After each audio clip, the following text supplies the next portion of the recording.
Hey, welcome to KYME BEVASS UNSCRIPTED, Unrehearsed, Unedited, Uncut. In the next 30 seconds, if you don't think that what I'm going to share is worth your time, then I suggest that you just walk away. It's alright. But if you stick and stay, then I suggest you subscribe and you share. Today is a very sad and sober day for me, and a very grateful day also, I would say. Why is it sad and sober? A few years back, I was hosting a program, and a woman called. She was a middle-aged woman with children, and she said that she had HIV and that she got it from her husband. That day, the discussion was infidelity and what to do in cases like that. And pardon me, but that lady has passed on, and her family sent me a message to let me know about it.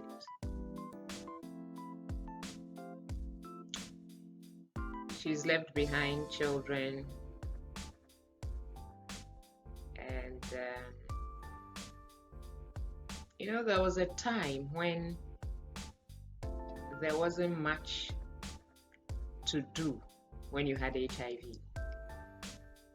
but for about a decade now, it's been okay. You can have HIV and continue to live a long life, but people's systems are different, so you can't say the same thing for everybody. So she called and she said she had just lost her husband, but before she lost her husband, she realized, because she found out he had HIV/AIDS, and she had contracted it too. And she said the relationship was, a bit estranged for some time, but the husband came back and all that. But what she noticed then was that when he got back, he forced himself on her and actually raped her a number of times because she wasn't ready to just open up to him, but he forced himself. And that was after she found out he had HIV.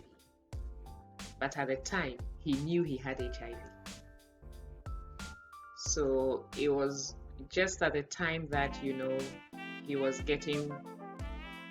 beginning to show and taking a toll on him, that he tried reconciling with her. So he knew exactly what he was doing. It was when he started falling sick very frequently. So at a point, she forced to go to the hospital with him herself. And she asked for tests to be run and all that. Finally, it came out that he was HIV positive. And at the time, he had started degenerating into AIDS. Now, the day she called, she was in so much pain, and she didn't understand why a man or someone could be so wicked to do that to her when he knew well they had children, little children. So we had to talk to her. But after that, of course, I got into a relationship. I developed a relationship with her, check on her and all that, and she got better and then got worse, got better, got worse, and now she's gone. And it has brought back the memory of another very good friend I lost, an ex actually, 20 years ago. And I mean, he was one of the people I really loved and cherished. I have loved just a few times in my life, and he was one of those people. My mother loved him. He was an amazing young man with a promising future. But he contracted HIV, and at the time, I mean 20 years ago, when you get HIV, it wasn't as easily treatable as it is today. And we lost him. But at the time he had the disease, he was healthy and everything. He actually died after we broke up, about 8 months after we broke up. So I remember when he got sick, I went to see him and all that. Then one day he opened up and told me exactly what it was, because at the time it was only in the news, and then there were these Ugandan HIV/AIDS documentaries that were shown on TV, and we watched, but I didn't know anybody that close who had HIV. And then in about a year after he passed, I met a young woman in church who was actually in her final, like the final stages. So she had run away from the hospital. She couldn't stay there anymore. And at the time, it was as if she wasn't of any use to the hospital, because, I mean, she was occupying space, and, you know, they didn't care whether when they reached that stage, they stayed in hospital or they got out of hospital. So a lot of them, you know, just ran away. By the time, she had all the sores and the fever and everything. Beautiful girl. Beautiful girl. She passed. She passed not too long after I met her.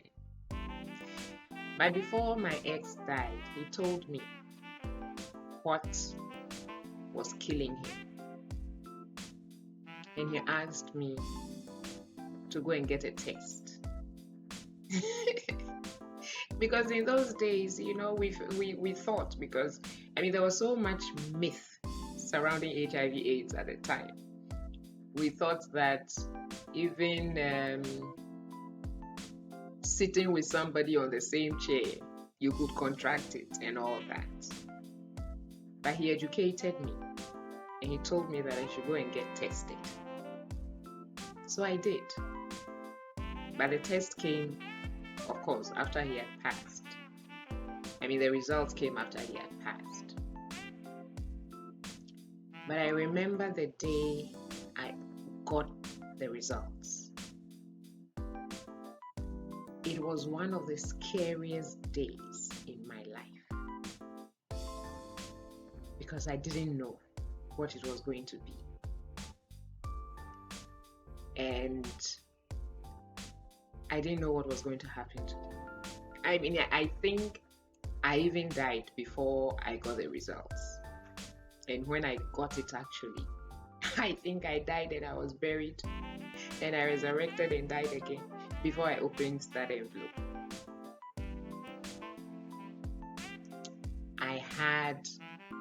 I was sweating. I was nervous. Immediately, my tummy started running.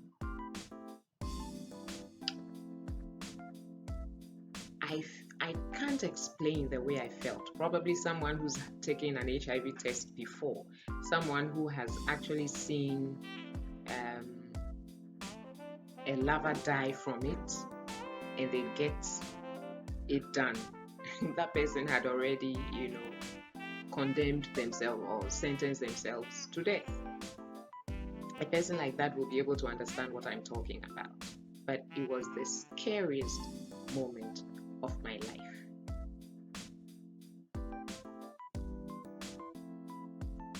But before he died, what he told me was that after educating me and all that, he said, Kɣmɛ, you won't have it. And I said, what do you mean I won't have it? Because right from the moment he told me, I started shivering. He said, no, you don't have it. I said, how do you know? He said, I don't know. I just believe you don't have it. I said, really? I don't know how much or what your belief can do for me right now. But right now, as I'm sitting here, it's as if I have even died already. It was, I don't know what it is like to be on death row, but it felt like I was on death row. So from that period, and there is a period they give you before you go for the result. It's not like going for a malaria test. So for those weeks that I had to wait, it was torture. I didn't know what the outcome would be. But as far as I knew in my head, I was gone. My life kept playing before me. I said, wow, is this the end of me? What sort of mistake is this? How could I have foolishly, done this to myself?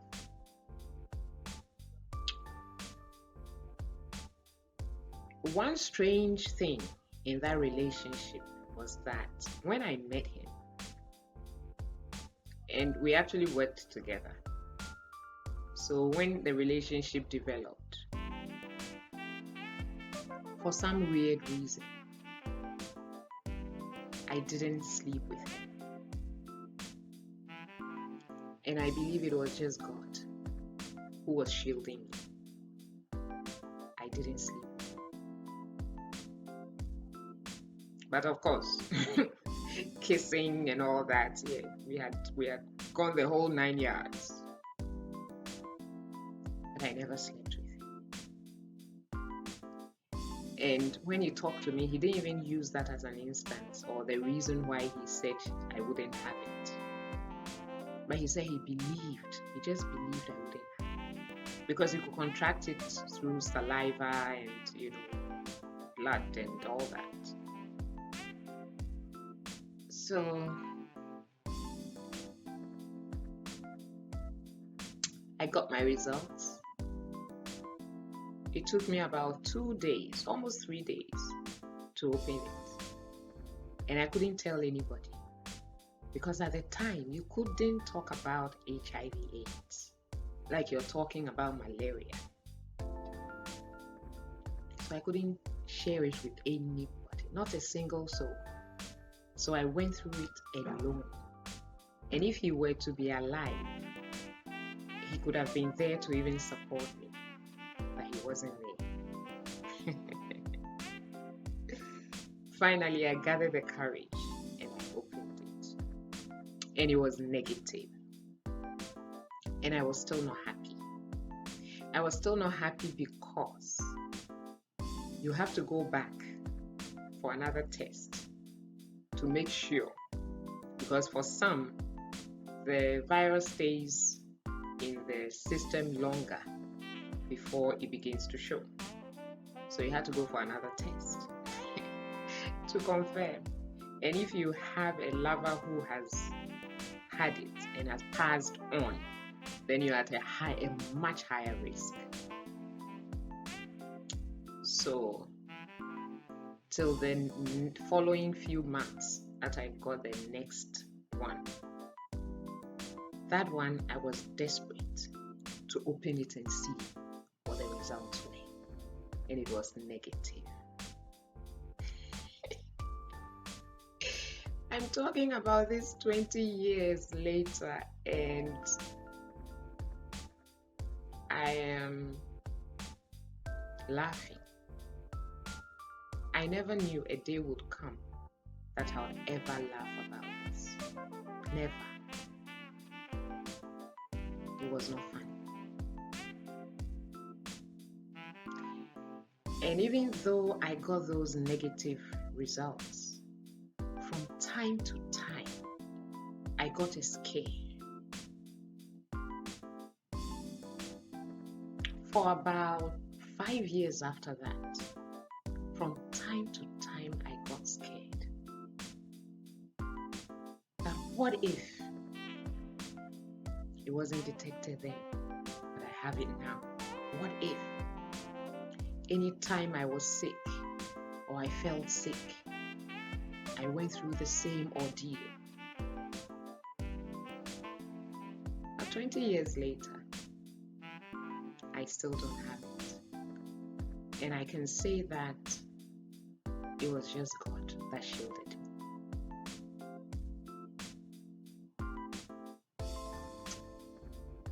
Today, for all of you that have lost friends and family and loved ones to HIV/AIDS, my heart goes out to you.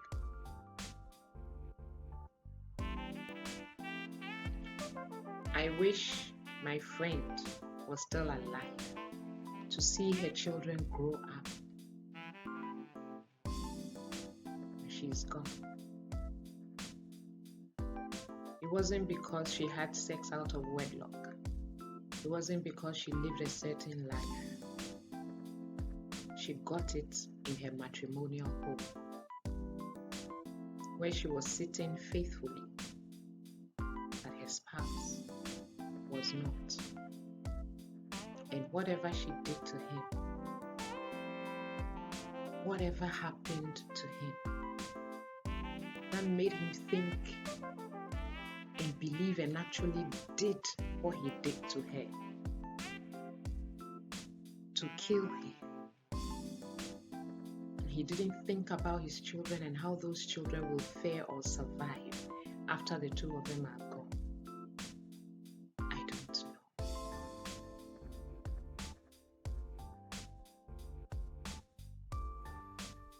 But whatever anybody does to you, whether in a relationship, in a marriage, forgive them. Because this is not worth it. And the reason why this woman felt the way she felt about what her husband did to her was because the church was the one that was persecuting her. Her pastor said all sorts of things to her because she wouldn't give in to her husband when he came back. If the church had been a little patient, if the church had been more supportive, a bit more realistic, because sometimes we use spirituality and we throw caution to the wind. We force men and women in marriages to do things just because they are married to the people. But if the church had asked that woman to keep herself till she could trust the man again, it would have saved her life.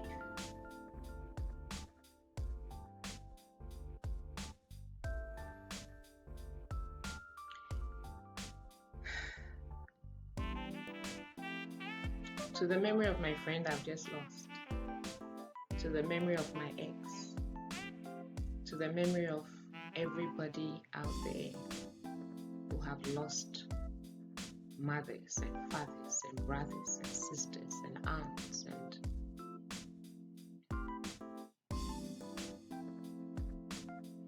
my prayer is that those that are left behind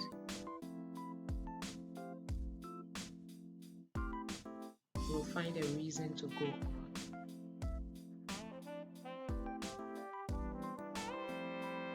and they will find healing to go on. That they will not be trapped by fear. And for those children that have been left behind, I believe God will keep them. I believe He'll take care of them. But do remember them in prayer. There are 3 children. Remember them in prayer. Anytime you go down on your knees. And for those of you living with HIV/AIDS, I pray that you fight the battle and finish strong. That your life will not be terminated before your appointed time.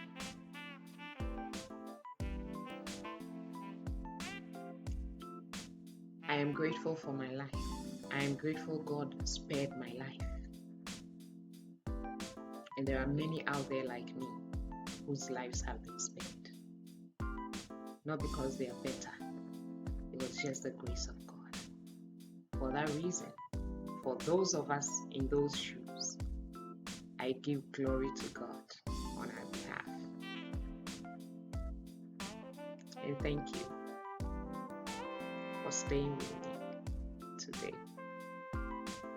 I'm out. With love, hugs, kisses, and